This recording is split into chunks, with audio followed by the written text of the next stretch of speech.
This is the Big Nasty. Yeah, Big Nasty, Hall of Fame Tampa Bay Buccaneer fan, baby. This is Mike Allstott, Tampa Bay Buccaneers, and you're listening to the Cannon Fire Podcast.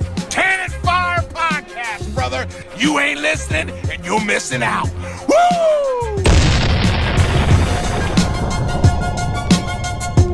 Week 10 of the NFL season is officially here, and that means it's bounce back time for the Tampa Bay Buccaneers. An embarrassing loss on Sunday Night Football. And this Sunday, we have yet another division opponent in front of us, the Carolina Panthers, who have dropped their last 5, are still 3-6, and believe it or not, still a surprisingly frisky team. So they'll be showing up ready to play. Welcome back to the Cannon Fire Podcast, episode 145. It is our weekly game preview show. I'm your host, as always, Rhett Matthew, joined alongside me, as always, my good buddy and co-host. Glad to have him back off of his suspension. The Philly Bucks fan himself, Mr. Evan Wanish. Doesn't have any video this week, joining us via the hotline, but coming in loud and clear from Orlando. How you doing, buddy? Feels good to be off this suspension. I won't make the mistake again. I've learned from it. I'm a different person now, and yeah, me and Antonio Brown are in the same boat. We are different people, and yeah, happy to be back. Yeah, well, innocent until proven guilty. I think we got your verdict done a little bit faster than AB. So, like you said, You served your time. You're a better person because of it, and now we're looking forward. But a very special guest on this week's game preview show as well, the honorary third member of the Cannon Fire Podcast. He needs no introduction at this point, but I'm still going to give him one. You know him as Mr. Bucks Nation on YouTube, a.k.a. very good friend of the show, Mr. James Hill. Welcome back to the show, James. Just a week removed from when you were here last, so I'm sure people are still pretty fresh. Yeah, so now me and Evan got to start. You know how these things work, One guy gets suspended, he comes in, fills in as the starter, the guy comes back from suspension, and then it's like this awkward kind of competition of like who's going to keep that starting role, That's kind of what me and Evan are going through right now, Every co-host that we've ever had on about, whether he's filling in for Evan or just he can't make it, every co-host we've ever had on is like, I'm going to take Evan's job. And, people in the comments are still clamoring for the Philly Bucks fans, so we got to give the people what we want. And, it is what it is, but very happy to have you both here and very happy to talk about this Sunday's matchup. Before we do that, I think we just kind of need to get it off of our chest. I think we need to let it air out, and we need to move on from it as quickly as we possibly... Are you okay, James? Are you okay? I'm good. Choking on water. I'm going to mute myself. Just keep on talking. This part of the show is going to choke me up too, but we kind of have to get our final thoughts out there from Sunday Night Football against the Saints, because, it's not an easy loss to bounce back from 38-3. And I only say that because, for me personally, my thoughts after that game were that the Bucks were just not the team that we thought they were headed into that matchup. And I only bring it up again here because, Evan, we didn't get your thoughts on that matchup, and I just kind of wanted to get your 2 cents. The people want to know, you were there in person, so you definitely got a dynamic that neither James or I did. So what was that game like for you, and what were your biggest takeaways from it? Well, for one, it sucks right now that I can't see the Skype call, because when you were like, "Are you okay, James?" I was like, "What is going on?" And yeah, he was choking to death on the intro of the podcast. It was pretty rude, to be honest. It's his fault. Let's see, where to begin. Did you eat food at the game? No, I ate food before the game. There you go. Not during. If you did it during, you might throw up. Yeah, you might have puked it all up. You're missing out on those Raymond James chicken tenders and fries, man. Well, I mean, yeah, but I didn't really want to spend like $25 on chicken tenders and fries. So. Another fair point. But anyways, that was a game. That was something. It was, my experience. I was talking to Rhett before the show about it. When James was trying to fix the AC. I guess he went to like Antarctica to fix it or something. Yeah, he's like, hey guys, I know we're gonna record a podcast, but I gotta play handyman real quick. I'm just kidding. Is this the Roast James podcast? I don't. The roast of James Hill. There we go. Yeah, Yep. it's good content for your channel, dude. I mean, it's good content for both of us. It's a win-win. Oh man, sorry about that, James. Well, we still like you, or else we would have done it without you. So. Oh my gosh! Stop! How was the game, Evan? Anyways, it was weird because I know that like it's not a full stadium and like that like impacts things, but just a lot of quiet. Like there wasn't like, I guess it's like how the Bucks played, just like not a lot of emotion, not a lot of energy. Just like everybody was quiet. Everybody sort of knew that like once like the Saints went up 14-0, 21-0, that like okay, like it's over. Then it's just like I saw some people like they left at halftime and then didn't come back. Like I mean, there was people that just left at halftime. So, I mean, you knew it was over early and just not a lot of energy. I mean, to me, I try to enjoy it as much as I can because I know that I only get down here once a year. So like this isn't like a weekly occurrence for me. So I try to enjoy it as much as I could, but I mean, it was. I mean, they just got dominated. It's in all three phases. I'm not gonna sit here and try to pinpoint every player because I mean, or I should say one player because everyone sucked. As far as I'm concerned, I don't care. If you could point out one guy, oh, he played decent. Oh, suck up made the field goal. I don't care. Everybody sucked, and that's every coach, every player. They all sucked.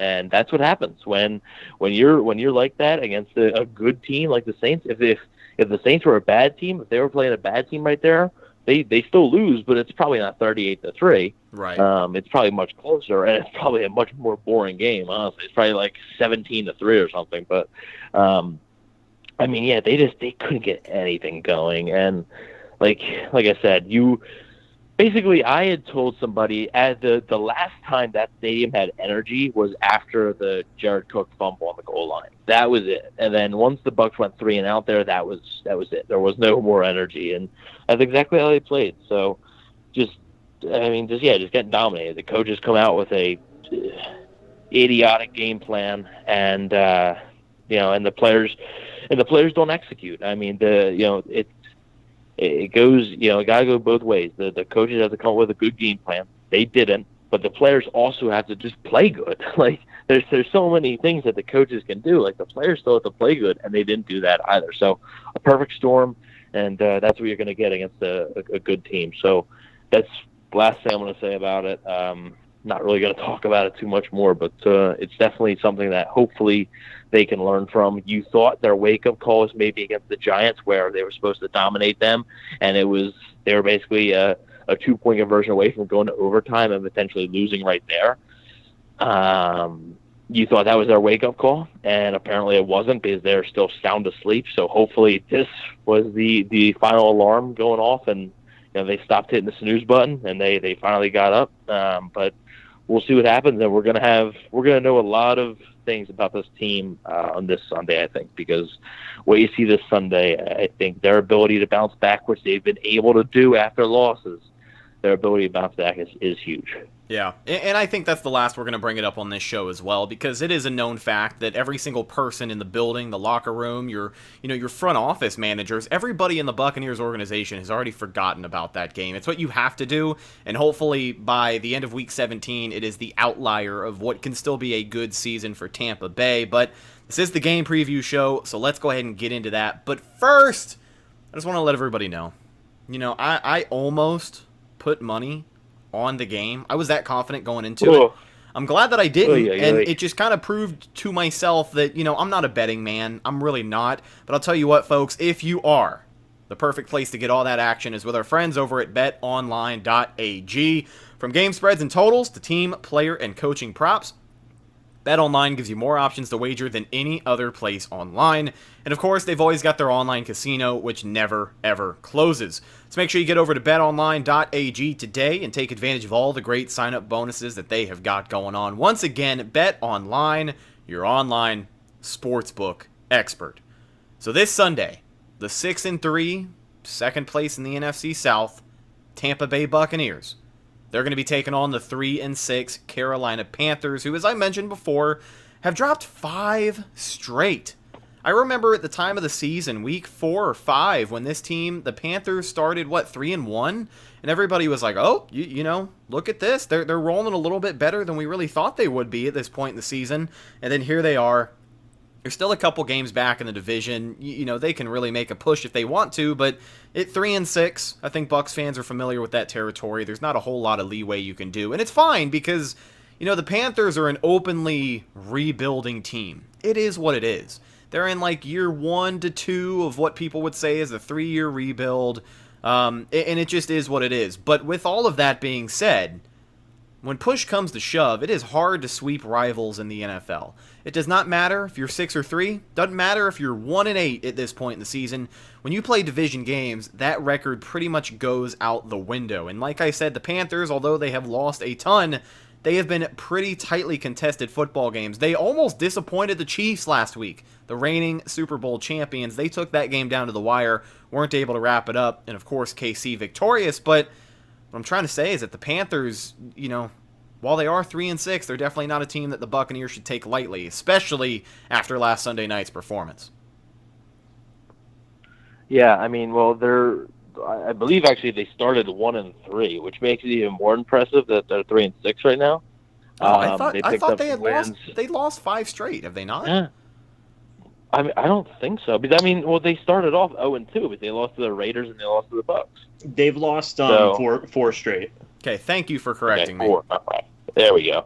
So yeah, so I knew that they battled their way back, from they were 1-3 and they battled their way back. I think to 3-3, and then or they were 3-2 and then just have fallen off a little bit. But like you said, Rhett, I mean they're in every football game, and they're kind of like the Giants. The Giants have a worse record, and I think the Panthers have a better roster and more talented roster. But the Giants were no pushover, and the Bucs learned that.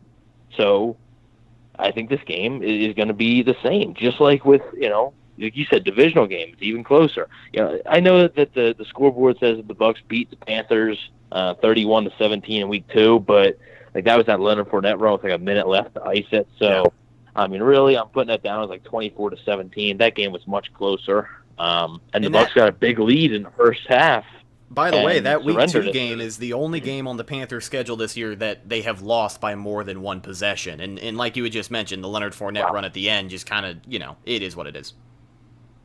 Yeah, so, I mean, they're not going to have Christian McCaffrey, but as we've seen over the weeks, and fantasy owners can tell you, Mike Davis has been very good for them so far, and I think that continue. Mike Davis isn't the same player as Christian McCaffrey. Christian McCaffrey is better. The Panthers are a better team with Christian McCaffrey. But Mike Davis is no slouch, so definitely can't overlook him. And I think it's going to be a tight game all the way. If it's not, I think it's going to be pretty much a replica of the Week 2 game. The Bucs might get up a little bit early, Panthers fight hard to come back, but in the end, short, or maybe the other way around. Who knows? I don't.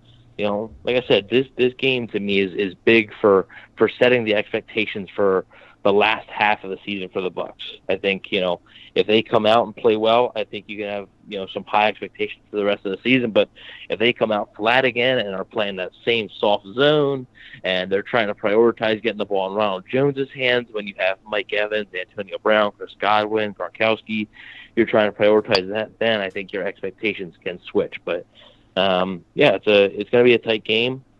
James, what do you think? Do you think it's going to be a tight game as well, or do you think that the Bucs or Panthers might maybe pull away with this? I think you did. You said it perfectly when you said, this upcoming game is a true indicator of what this team could be for the remainder of the season. And I've heard Bruce say that a couple of times during his time here as head coach.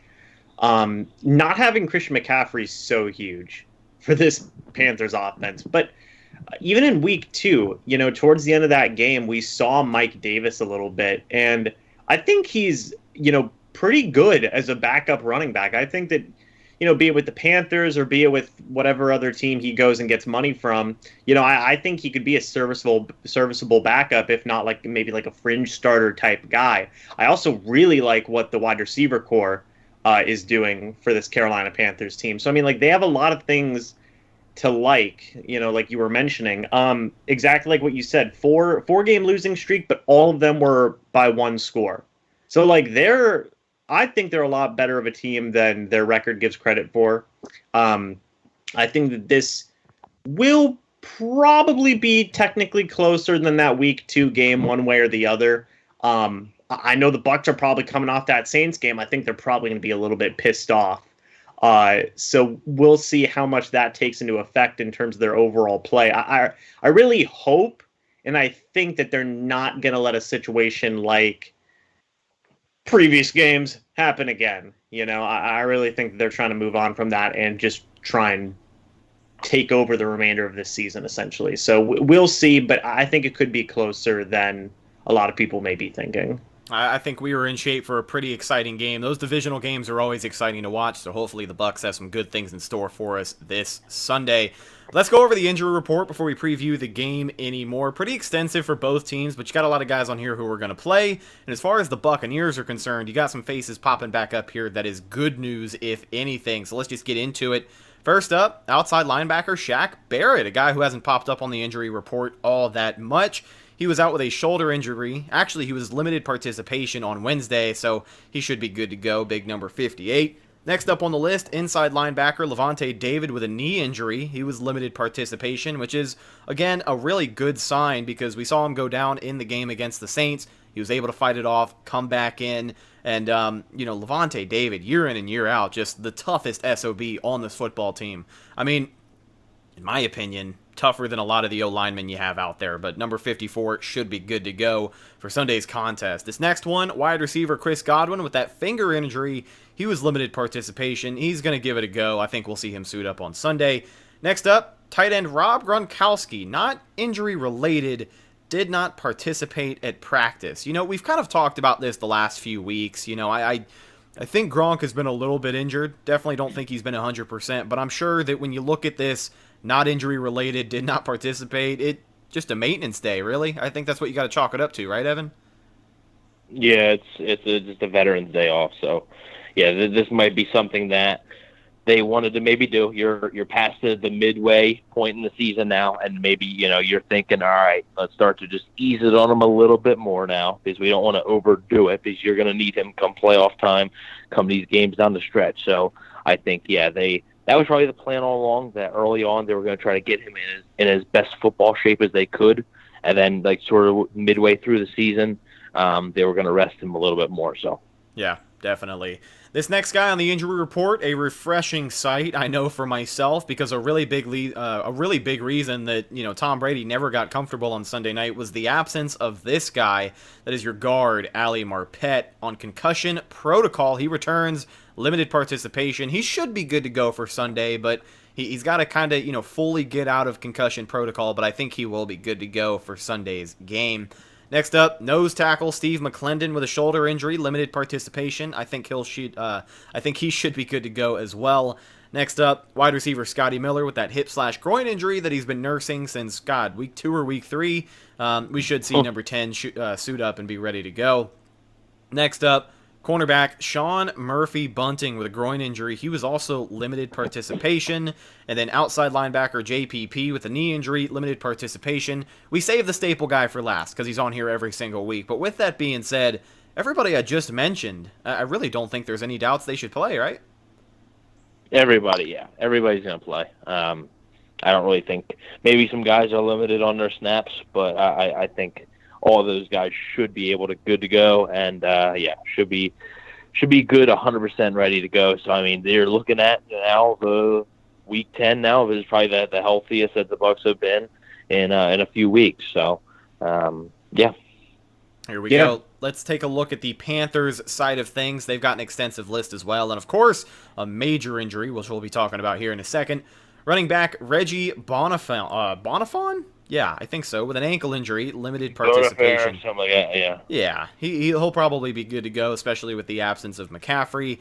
Safety Justin Burris with a rib injury, limited participation. Safety Jeremy Chin with a knee injury, limited participation. I remember before the draft, people had Jeremy Chin ranked so much higher than Antoine Winfield, and I just wanted to kind of toss that out there because I don't know how many Jeremy Chin highlights you guys have seen this season. Well, he's good. Yeah, I believe he's good. He's He- just no Antoine Winfield. He was my Chin was my 4th ranked safety coming out, I think, and Antoine Winfield was my 2nd ranked safety. So, I liked both of them, and Chin has been one of the bright spots on a Panthers defense that's given up some points. Their offense is really the ones that are keeping these things close games because their defense is starting to give up some points. So Chin has been a pretty big bright spot. This next guy, I do not think was in the game when they played the Buccaneers Week 2. Defensive end, Yetur Gross-Matos with an ankle injury. Correct. He was full participation. Definitely going to be good to go for Sunday. Next up, defensive end Marquise Haynes with a shoulder injury. He was limited participation. Next up, cornerback Dante Jackson with a toe injury. He was full participation, so definitely will be playing. And then here's the biggest name on this list. We got a couple of big names to wrap this thing up, but the first one that I think will be the most talked about, running back Christian McCaffrey with a shoulder injury, did not participate in practice. So, Christian McCaffrey, he'd been injured for weeks. Panthers got him back against KC. He was the main part of their offense because that's what he is when he's on the field. And he wound up injured again. I remember the report had come out the day after the game, and it had said that he was week to week. His status for this Sunday is kind of up in the air. Well, push came to shove, and we found out that the Panthers will be without number 22, so definitely make some things interesting for this matchup. Yeah, like I said, Mike Davis has filled in nicely for them, so it's definitely not something to overlook, but it's a different offense when McCaffrey is out there. So not having him, just like the Giants not having Saquon Barkley, it's a pretty big loss. Yeah. Hopefully, unlike the Giants game, we just don't see, their backup running backs put up 100 yards on us. But we'll see what happens. James, I didn't mean to cut you off. Sorry about that. You're good. I was just checking to see what the latest was on that injury.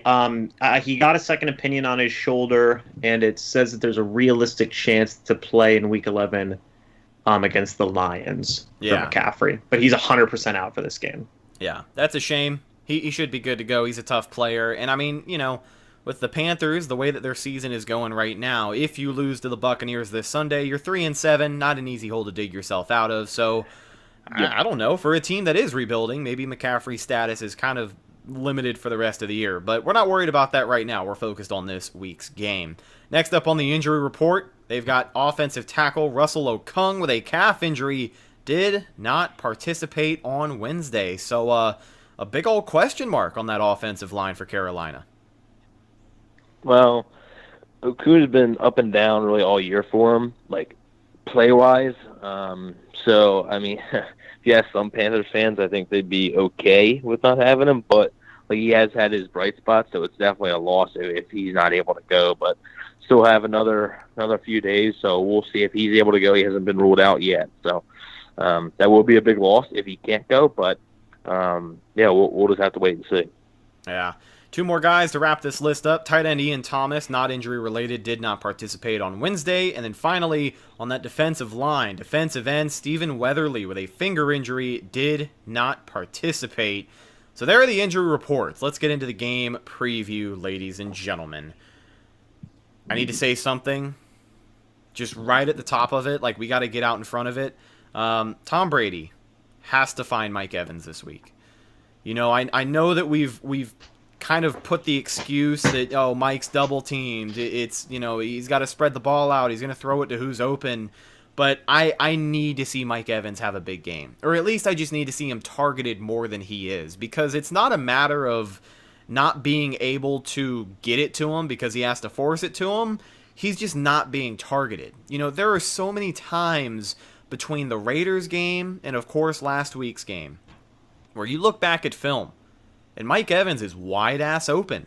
And it's not really Tom's fault per se, but he just doesn't find him. He just, I don't know what it was. And in the Giants game, he didn't look entirely comfortable in the pocket. And in the Saints game, he definitely did not look comfortable at all for any bit of that game.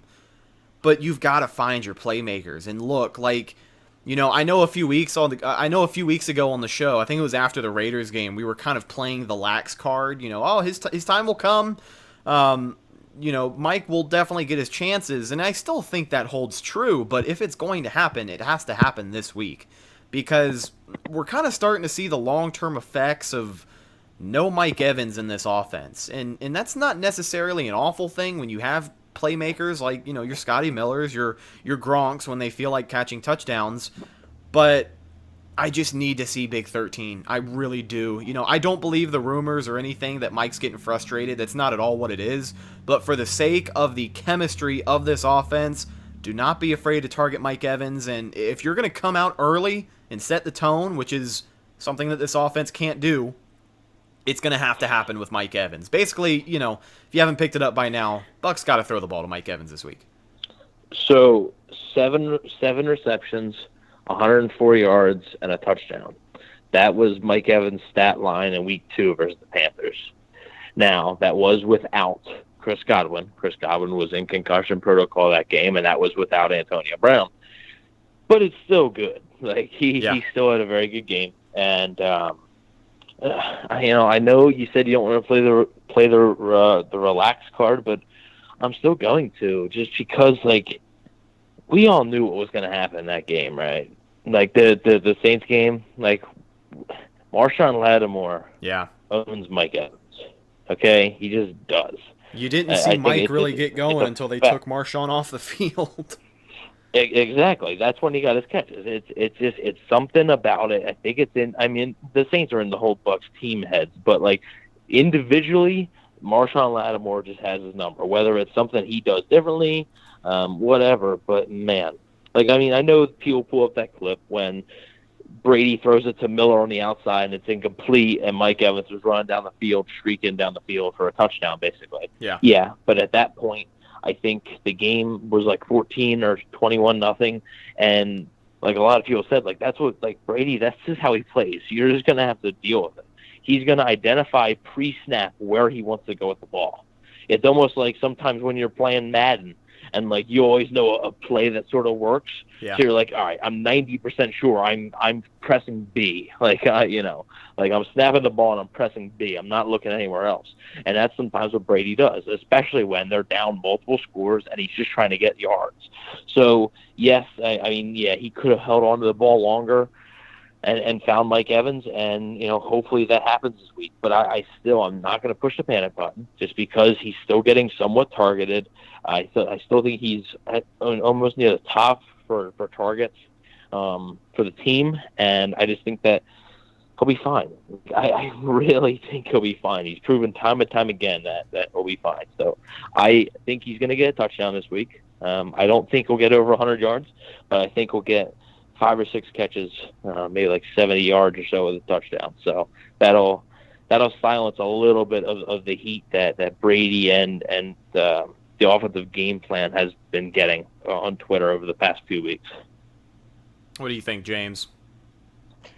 So I just looked it up. Through the first 9 games last year, Mike had 89 targets, 54 receptions, and 924 yards and 7 touchdowns.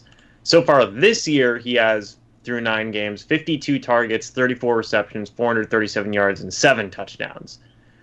But in the last 2 games, he had 7 targets against the Giants and 6 targets against the Saints. So, I do agree with Evan whenever it's just relax. He'll get his targets, and it's not like he hasn't been getting targeted the past 2 weeks. He's been getting targeted, some, I think enough to where he can make an impact, 6-7 targets a game. I think that's kind of, what would you guys say? Maybe the minimum of where Mike Evans should be in terms of his target numbers. Yeah. Yeah. Well, with a team that has Antonio Brown, Chris Godwin, Rob Gronkowski, those stats last year, that's from, Jameis Winston really forcing the ball to Mike Evans. And if you look at last year, it was Mike Evans and Chris Godwin show, right? Both those guys went over 1,000 yards. And Mike Evans, to his credit, he had a great chemistry with Jameis Winston.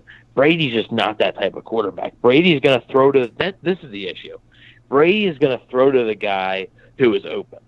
Mike Evans isn't the type of receiver to just get open. Yeah. He's the guy that Brady has thrown a couple 50-50 balls, but that's just on the goal line. He hasn't thrown that. I think he threw it once in the Chargers game and it ended up working. He hasn't really thrown that 50-50 ball much, like up in the air for Mike Evans. So I think that's coming, and I think it's coming soon, but they're just not there yet. And I think it's a way that Brady plays that I don't think people are really used to, because they're used to Jameis Winston, locking on Mike Evans, and Mike Evans having 8-9 catches a game. And, if he does well, the team plays well, and if he doesn't, they don't. But that is not how Brady plays. So, good. I didn't mean to cut you off there, James, but that's a pretty good point you bring up.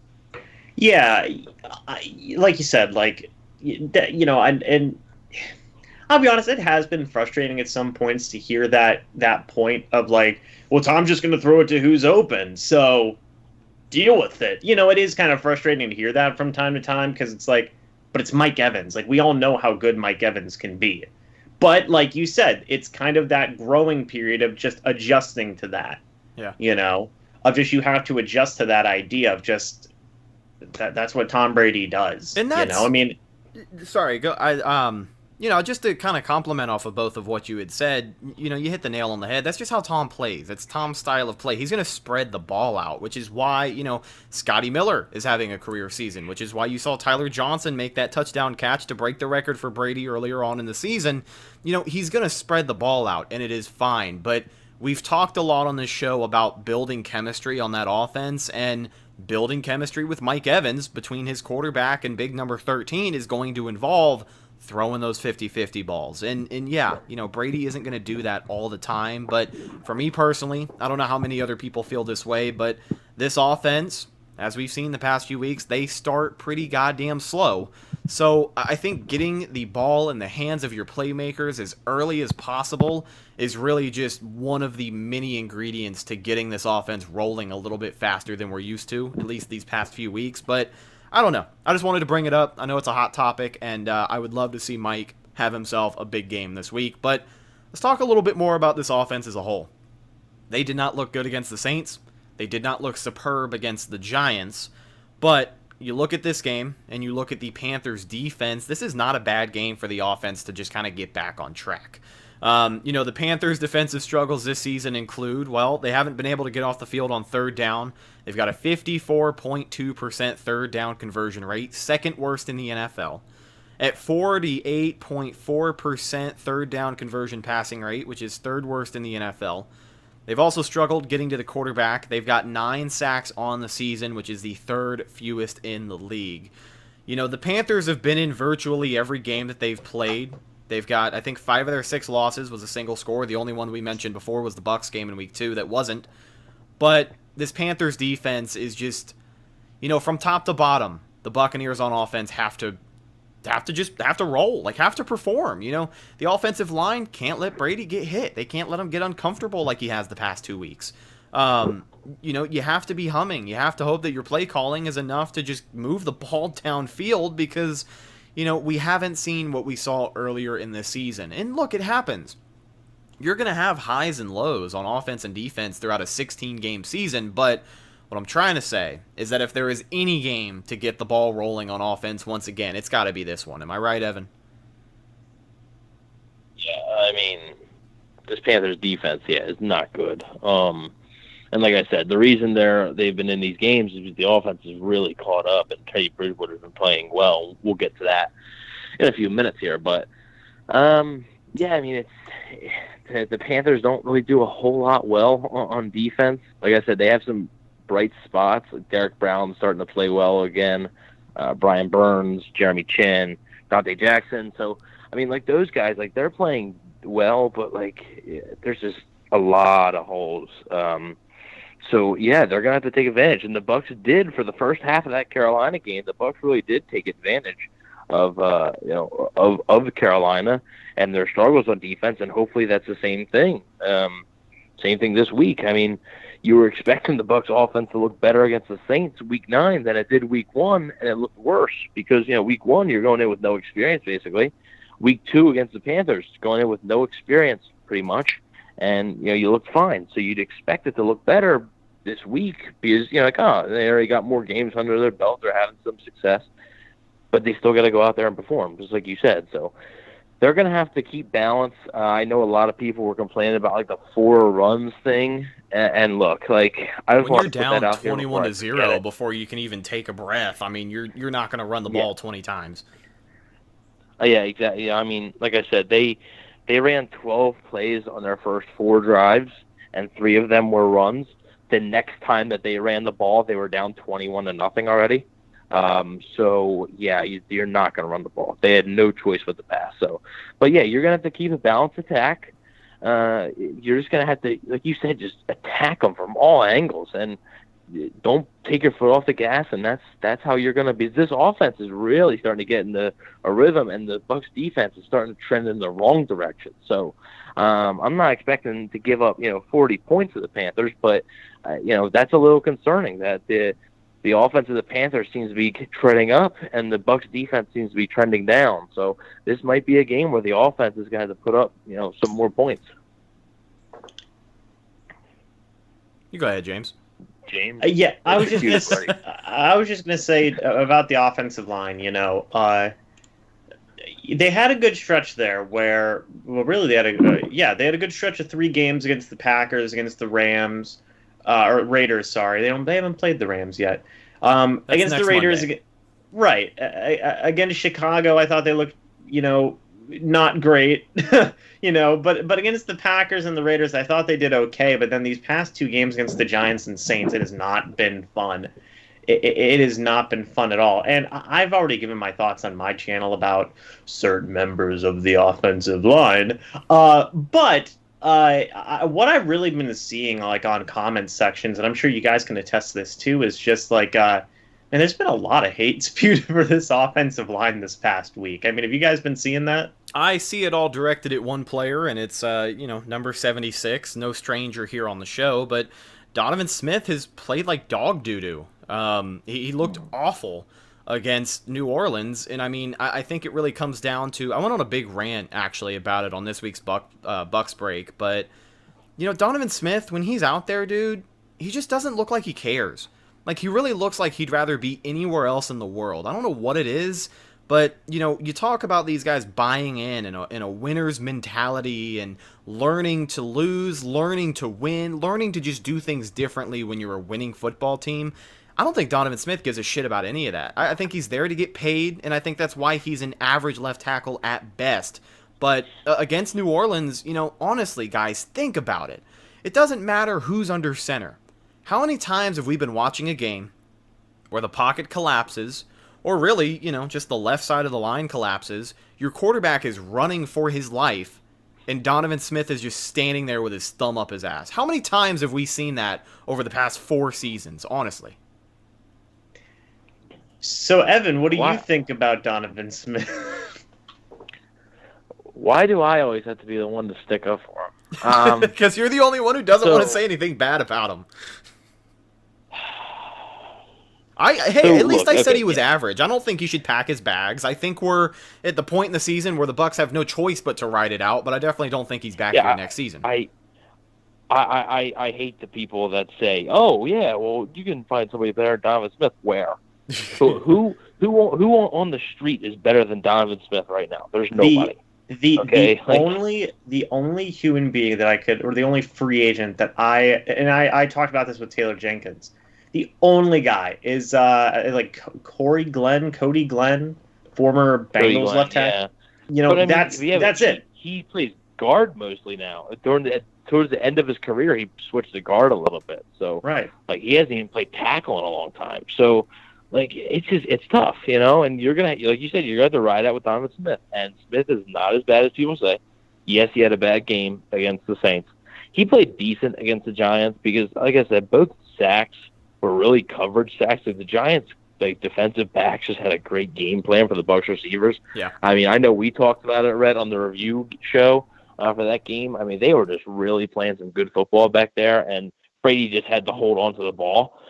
I think Donovan Smith was beat on 1 rep in that game, but I mean, other than that, like I think it's something about the Saints because he played the worst game of his career against the Saints week 1. And then, I mean, I didn't really see too much I mean, this one might have been maybe worse, but at the same time, I don't know if it is worse because he was next to Joe Haig instead of Ali Marpet, and maybe he was worried about helping out Haig a little bit more than helping out Marpet. So, Chicago, he was terrible, and I mean, yeah, last week he was terrible, but. I would big say, thing is they can do much worse. That's my main point. That's the only thing I'm going to really say. I would say Donovan Smith looked as bad in this most recent game as he looked in week 1. I mean, I thought that he looked exactly the same. Where he gets beat by Trey Hendrickson and whoever the third stringer is for the Saints.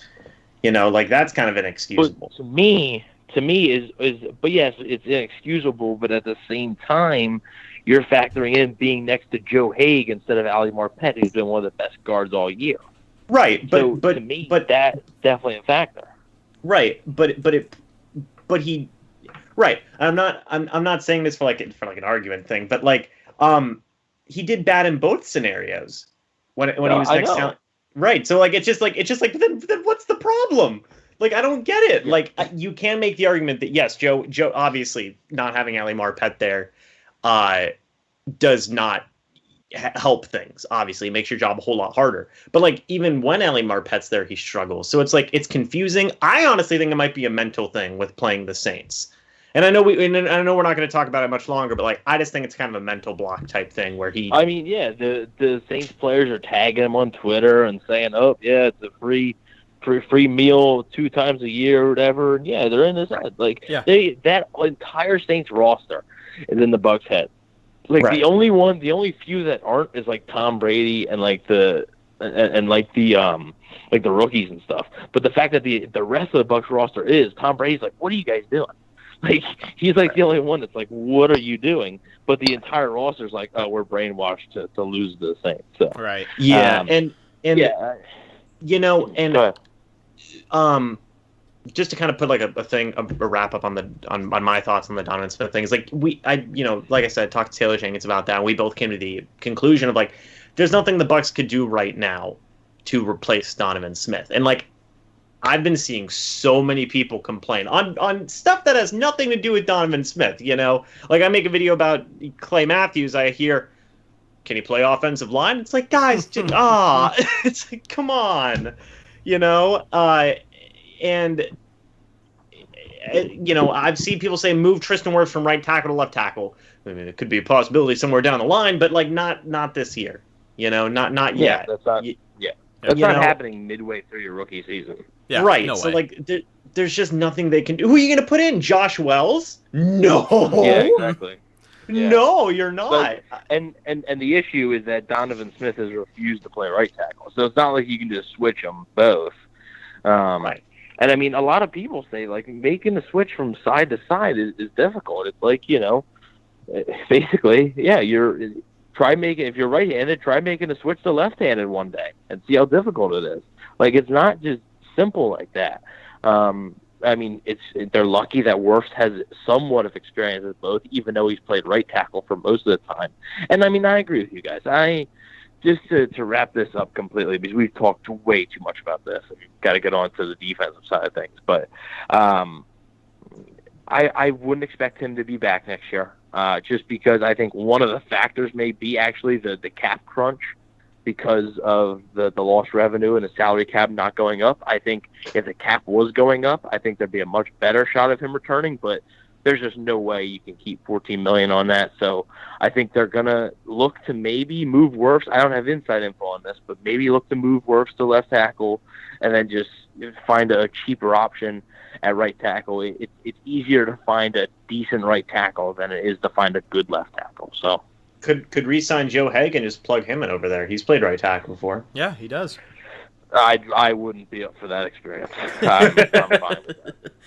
Well, let's move on from the offensive line. We've gone over the offensive expectations for the Buccaneers this Sunday. Let's talk about the defense. And let's kind of start it off with this Panthers offense. Their quarterback, Teddy Bridgewater. They've got wide receivers that are pretty damn good. Robbie Anderson and DJ Moore. They had pretty strong games against the Bucs in Week 2.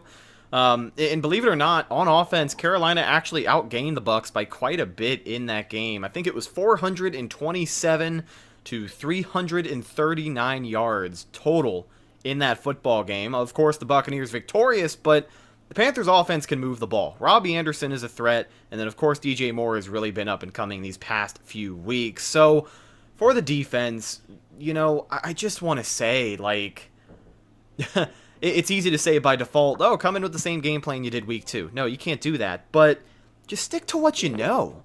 Like, stick to what you know works and play to your strengths, because I do not believe that we saw any of that in last week's game. I think the game plans on both sides of the ball just didn't play to anything that this team does well. We've talked for weeks on end that the Bucs, as good as their defense is, they just can't bring pressure with 4 people. It kind of sucks. It would have been nice to have an extra edge rusher before the deadline, but, here we are. You've got JPP and Shaq Barrett. When you rush 3 or 4 and drop everybody else back into coverage, you might make the quarterback go through an extra read, but he's going to find an open person, and he's going to find an open person because they're going to be wide-ass open by about 10 yards. So, on defense this week, just stick to what you know. If you got a blitz, don't be scared to do it. Just play to your strengths, because, obviously when you play to your strengths, that's when any team plays its best football. But we've seen this Bucs defense play their best football when they just make it look seamless out there. And you come in with a better game plan than you did last week, I think it's safe to say that they should see a return to form. You draft man-to-man corners, physical corners, and then you play zone. It doesn't make any sense, and that's exactly what they did against the Giants. Like, I don't get it. Like, and the good news is that this is the silver lining, is that when I looked at the film of week 2 versus the Panthers, they were playing a lot of man, right? They were playing a ton of man that game, and they were getting burned a little bit, but I mean, I remember that was the one Carlton Davis pick. He recognized it, and he was able to get it. So, yeah, about the rushing with 4, I know that, you gave me some credit on the Bucs break when you said, like, we had discussed this before, that, like, I was really concerned that when they're not blitzing, how consistently can they get there with 4 guys? And they just can't. They cannot consistently get there. Pressures are great. Pressures aren't sacks. They need sacks from their front 4. And quite frankly, they're not even getting enough pressures against the teams like the Saints and stuff. So, to me, it's not good enough. And Shaq Barrett, buddy, I know that, James, this is your guy, but he's got his picture of Shaq Barrett covered up behind him. Actually, I've always wanted to ask about that. Wow. Copyright issues. Wow. What? What? Copyright issues? So when I'm for live, a cartoon drawing. I'm just lazy and take it down. But when I'm live streaming the game from the TV, you can see the reflection. Okay, all right. I was like, for a cartoon illustration? Who the hell? Yeah, no. I literally talked to the guy who made it. Right. Oh man. But anyways, 4 sacks in 9 games isn't going to get it done. Essentially 3 sacks. If you look at, everybody says, like, oh, 4 sacks. Well, to me, is 3. You can -1 for every sack that he gets, because the 1 sack that he had was when Justin Herbert, he slid out and he slid past behind the line of scrimmage. He slid down, and Shaq Barrett was the first one there and just touched him. That was a sack.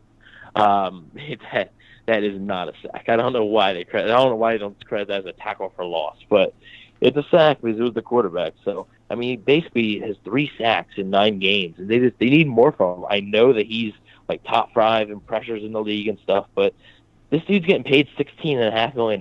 Like, they need more from him. Like, you really do. Jason Pierre-Paul has been fine. He's been good. He's slowed down a little bit. He was on a hot streak. He slowed down a little bit, as has Ndamukong Suh. I think the loss of Vita Vea has been huge for these guys. That was the guy that really, I think, was almost like the anchor of that defensive line, and without him, it's really hurt. I get it. And really quick, though, but I mean, to simply put it, if you have Vita Vea, you're getting pressure with 4. You're getting sacks with 4 guys. That's what it boils down to. Because you're able to move the offensive line back more. I mean, it sucks, but like, the Bucs aren't built, like, they're not built for that. Like, They're not built to withstand that type of injury. One thing, what did I say, Rhett, was my one main concern about this defense going into the season. It was the depth along the defensive line and the outside linebackers. Anthony Nelson hasn't really done a whole lot, and they don't have anybody else. Shaq Barrett and Jason Pierre-Paul are completely gassed by the third quarter because they've been playing the entire time. I mean, it sucks. And last year they had Carl Nassib.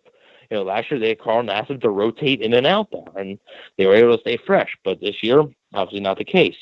I saw a tweet that said, like, if the Bucs, I think might have been Evan Winter, who said that, if the Bucs, and I sort of agree with it, if the Bucs want to beat the Saints and have success against the Saints offense, they need to find an elite pass rusher. And Shaq Barrett and Jason Pierre-Paul are good. They're good pass rushers, but they're not elite. And I think that's what they need. That's what they've been lacking. Shaq Barrett last year was elite, but this year, the fact is he's been decent to good. You got to get home, and they're going to have to get home. And Bridgewater can run a little bit. He can run more than Breeze. They did a good job of limiting Daniel Jones, his running ability, so hopefully they can keep that up against Bridgewater. But the big reason, the Ndamukong Suh dominated that Carolina game, and the Bucs really had success against Carolina with their pass rush. So they're going to have another good day here. And like you said, the defensive game plan is going to be more simple. Play man. Obviously, you're not playing man and blitzing every play. You can't. I get it. But to end my long speech here, play man, get pressure with 4, and just, blitz more. You can't consistently expect to just send 4 70% of the time to work. You're going to have to blitz close to 50% of the time, I think. Devin White, I think he's one of the leaders for inside linebackers in sacks. And he has 5.5 or something like that. Send them. Send Levante David. Send those guys. Send Jordan Whitehead down. Send Mike Edwards. Send Antoine Winfield. Send those guys in. Obviously pick and choose your spots, but you got to be able to generate pressure, or else it could be a long day. So the Bucs have blitzed 160 times this season. The second, which is the most in the NFL. Shocker, I know. The second most team is the Ravens with 147. The Bucs are blitzing on 43.5% of dropbacks. They have 38 hurries, which is, I think, 6th in the NFL. They have, how many knockdowns? 34 knockdowns, which is 2nd in the NFL to the Falcons. They have 29 sacks, which is 2nd to the Steelers. And then they have 101 pressures, which is 2nd to the Steelers as well. But a lot of that can be attributed to the fact that they are blitzing so freaking much, Evan, like you said, in terms of non-blitzing pass rush, it's not good.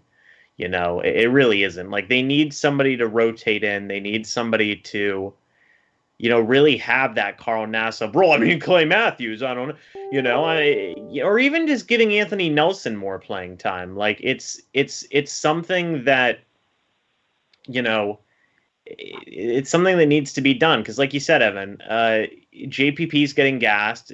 Shaq Barrett's getting gassed. Because right now, as it stands, Jason Pierre-Paul has played 88% or 89% of the defensive snaps for this season for the Bucs defense, and I believe Shaq Barrett's played 84 or 85%. I'm honestly surprised, really quick, for JPP that it's not more. Well, but he's getting up there in age. He's over 30 now. You got to start to take that in consideration. Oh, too. well, I just mean it by he's the guy that never wants to come off of the field. You know what I mean? Right. Well, that was exactly what I was going to say, Rhett, was I get it. He doesn't want to come off the field and he gets mad. Bro, if you're getting tired and gassed out there, get him off the field and let's get some fresh legs in there. And that'll really, I think that would help out tremendously. But to me, that's how he's getting gassed. How many times have you seen that this year where he gets off the field and he's sort of annoyed? Not much. You haven't really seen that a whole lot. So that's how you can tell. If you just look at Shaq Barrett and Jason Pierre-Paul's body language throughout the game, they'll have their hands on it by the start of the third quarter or so. They're having their hands on their hips, and they're really tired. And when they come out, they're happy to see Anthony Nelson trot out there. Right. So, I mean, that's it. It's a three-man rotation. There's nobody else, and that's something that they're going to have to find in the offseason. Whether, I mean, Jason Pierre-Paul will be back, but you don't know about Shaq Barrett yet. Whether it's Shaq Barrett or somebody else, if it's Bud Dupree or they trade for somebody, you're going to have to find another pass rusher or two because you can't just rely on two guys. Yeah, and I don't know, like you said, like they basically are forcing themselves into blitzing as much as they are. 43 to 44% of dropbacks. Like, that's insane. That's exactly what you said. They're blitzing almost half of the time, which is kind of insane on paper, but like it's kind of a necessity because I don't know if it's a confidence thing with their lack of pass rush. Like, I just did this research for my the Clay Matthews video that I had talked about, and I want your guys' thoughts on it. But here's the defensive snaps in terms of percentages, okay? Jason Pierre-Paul, 88%. Shaq Barrett's at 84%, if you round it up. After that, you go all the way down to Anthony Nelson at 24.54% of defensive snaps. And then after that, we all know the roster relatively, well enough to determine who's an outside pass rushing linebacker, who's a defensive lineman, things like that. For outside pass rushing linebackers, there's nobody. Cam Gill, 2.18%. That's the next guy on this list. Cam Gill played a little bit on Sunday night, so those might be a lot from Sunday night.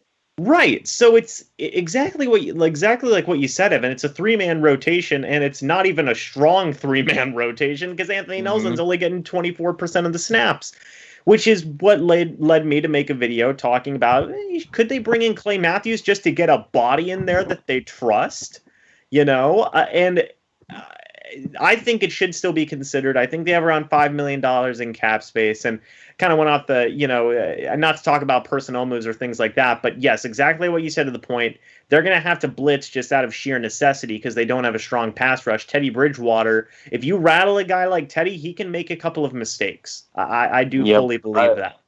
Yeah, I do want to ask you guys one thing before we move on. Just one thing, because it's on my mind right now. We're talking about pass rush rotation. So these are two guys I'm going to bring up that are making right around the same amount of money, right? So if you got rid of one, you would have been able to fit in the other. Would you rather have Carl Nassib or Rob Gronkowski? Oh hell, man! I mean, that's an easy answer for me. I'll go ahead and field this one, but Carl Nassib was my guy. I was so upset to see him go because one of the things that we praised was he's just a high motor player. And it's not that JPP and Shaq Barrett aren't necessarily high motor players, but can you imagine when they get gassed, you've got Carl effing Nassib ready to go? Like, he is simply a defensive end / outside linebacker in the NFL that does not get enough credit. I'm a really big fan of Nassib, and while Gronk has been nice in the absence of O.J. Howard, to be honest with you, he's not necessarily doing anything that I don't think Cam Brake could do, aside from block every now and again. But to answer that question, I'm picking Carl Nassib. One, because he's my guy, and two, it brings this defensive line to a whole nother level when you talk about it in this context. If we're talking like right now, I mean, OJ is hurt, and that would kind of, but we have Cam Brate, I guess, and I don't know. I mean, I would probably lean more towards Carl Nassib too. And thank you for telling me about that, Evan, because I just looked it up.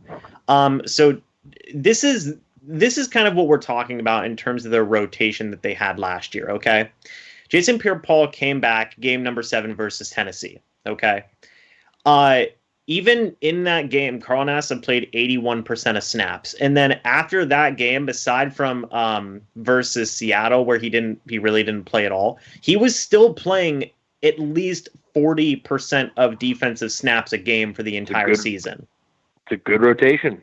Yeah, and I don't know if it's a lack of trust thing with Anthony Nelson and some of the other young guys. Like, I really don't know what the coaching staff's mindset is there, but like, it worked, I mean, it's probably a very strong reason as to why Shaq Barrett had the sack numbers he did last year. And another reason as to why Jason Pierre-Paul came on so strong in the, 8 or 7, 8 games that he played for the Bucs last year as well. Like, both those guys did good is because they could stay fresher and be more efficient with their pass rushing because there was a stronger rotation there. Yeah. I am personally, one more thing I'll say before we get into the weekly checklist and break this thing down, but I'm personally surprised we never heard any more to rumors of, pursuing or at least asking about Clay Matthews, because, you look at rotational talent, you look at a part-time guy who can get it done. James, I know, you had just done a video on it, and we talked about it a little while ago. I think back in the off-season, we were doing our season prediction show, and we're like, well, there's a couple of moves that this team could still make, and Evan was really high on Clay Matthews for a pretty long time. And I wonder why they didn't go that direction. I mean, yeah, hindsight's always 20/20, but when you talk about the situation the Bucks are in now, there is nothing that presents itself more perfectly for the situation than Clay Matthews. Like, people like to say that he's, he's washed, or he's not the right type of linebacker, or he's this, he's that. He had what? He had 7 or 8 sacks last season? Eight sacks last year playing for the Rams. I mean, you talk about rotational talent at this point for the price tag that I'm sure he has, because, newsflash, he's still not signed. I don't know why they don't go that route, and I guess they still have time, but, it's just another one of those names. While it is, a bigger name, and people are used to all these big names flocking to Tampa, it's a perfect situation that I'm surprised we haven't heard more about. Well, Bruce had said too, like much in the case with Antonio Brown, where he said, well, if there's injuries there, we'll consider bringing him in. Shaq Barrett and Jason Pierre-Paul are both on the injury report this week. I'm not saying they're going to sign him tomorrow or sign him today and then, plug him and play him, but like, if those guys are nagged by play anyway, with how today's world is, so that exactly. But like, if those guys are already tired and they're dealing with injuries, I mean, like, that's a good point to make. Is they could be playing themselves into injuries by playing that much. That could be a thing. So having a stronger rotation is going to become even more of a necessity if they're a little hampered by injuries, as well as the fact that they're playing over 80% of defensive snaps, every single game, and even in some cases 90% or whatever. Like, maybe they will consider it somewhere down the line. Who knows? Yeah, and to cap it off with this, you look at those two guys that we talked about, Shaq Barrett, Jason Pierre-Paul.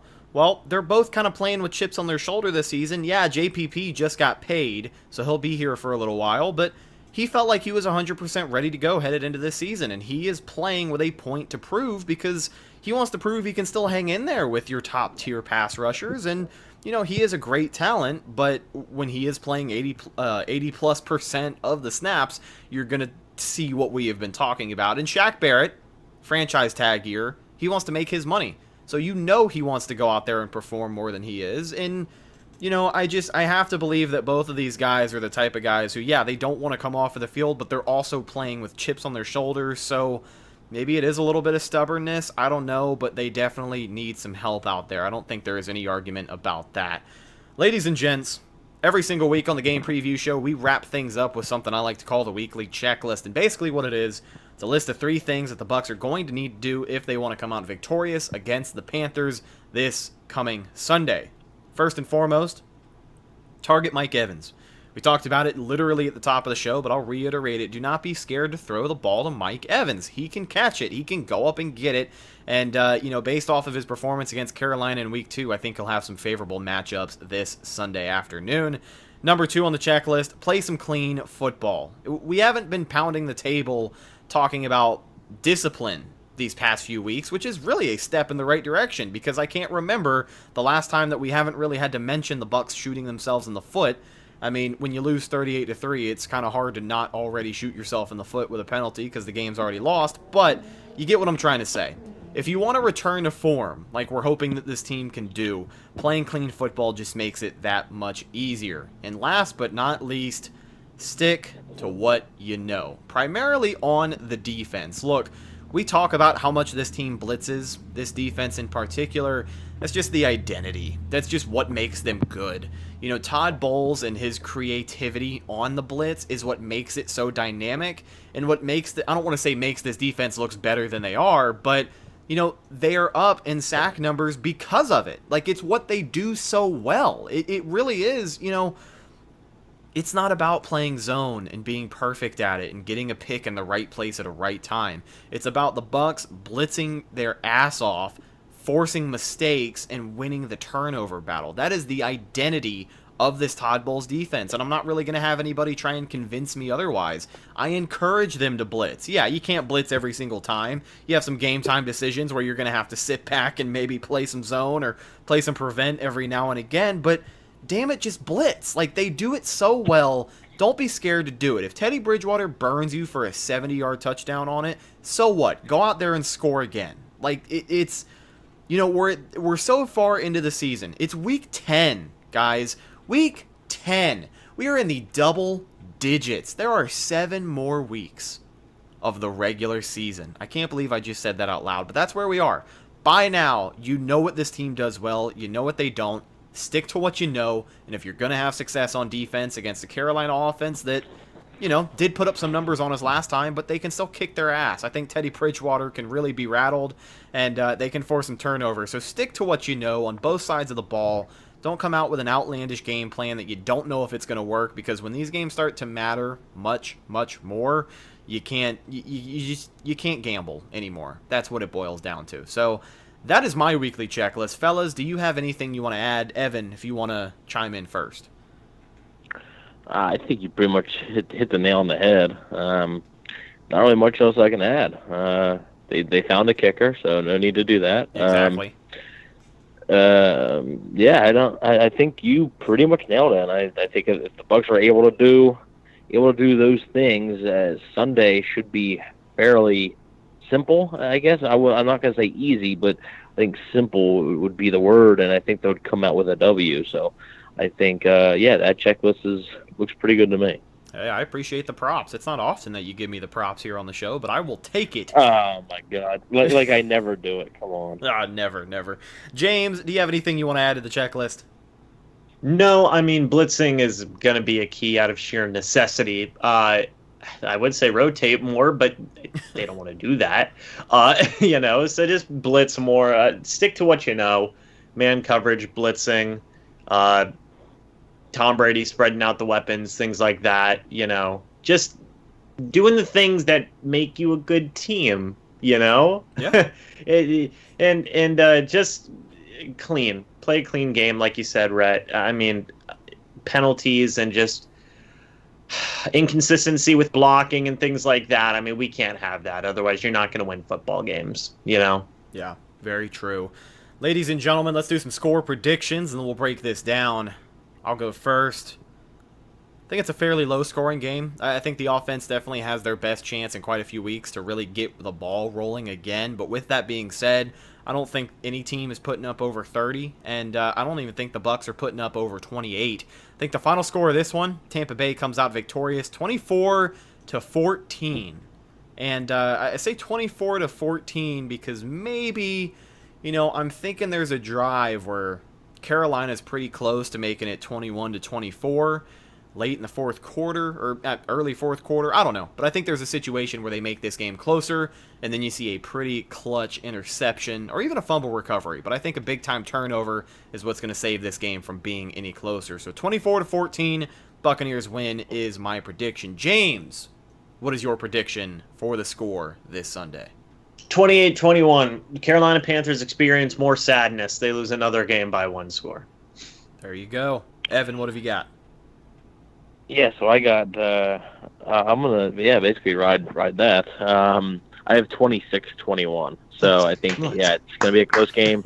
I think it's going to be a close game, and I don't think it's going to come down to like the Panthers are going to have the ball with 30 seconds left and they're going to be able to score. I don't think it's going to be that. I just think that the Bucs are going to have the ball and they'll just run the clock out, and the Panthers just won't get the ball back. So I think it'll be an up and down game, and I think at halftime the Bucs may even be down in the game, but I think they'll rally in the second half and come out with a pretty hard-fought win. So 26-21, I think it might be a little too close for comfort at times, but at the end of the day, I think they'll get the W. James, I see you're crunching the numbers over there. How 26?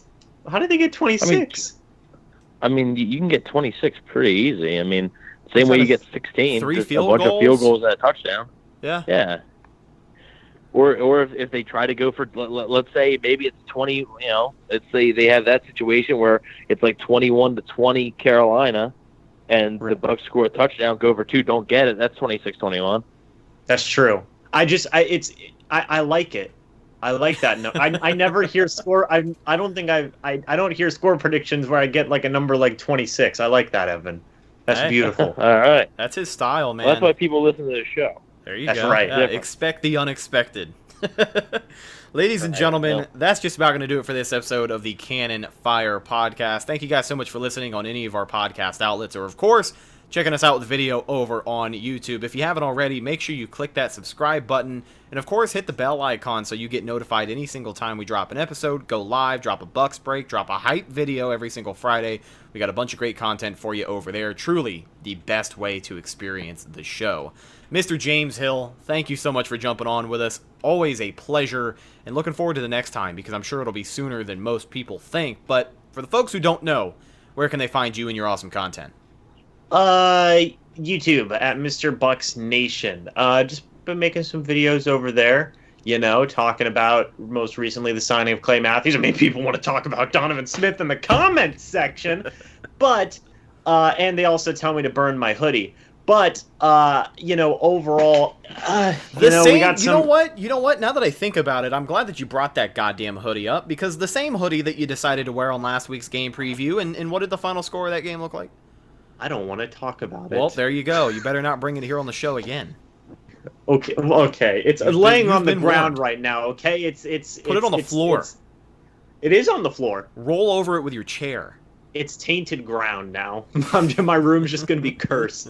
But, just did a video about Clay Matthews. I've got, obviously a couple more videos coming out, like Players to Watch, Keys to Victory, the preview video talking about the Panthers game, which, hopefully I'll have some special guests on those videos. And then I've also got a video coming out soon talking about Tristan Wirfs. So, fun stuff's on the way. There you go. Looking forward to it. Ladies and gentlemen, follow the show on social media, Facebook, Instagram, and Twitter. All of those are Cannon Fire Podcast, and best place to go for updates on the show, and of course, Buccaneer news as it happens.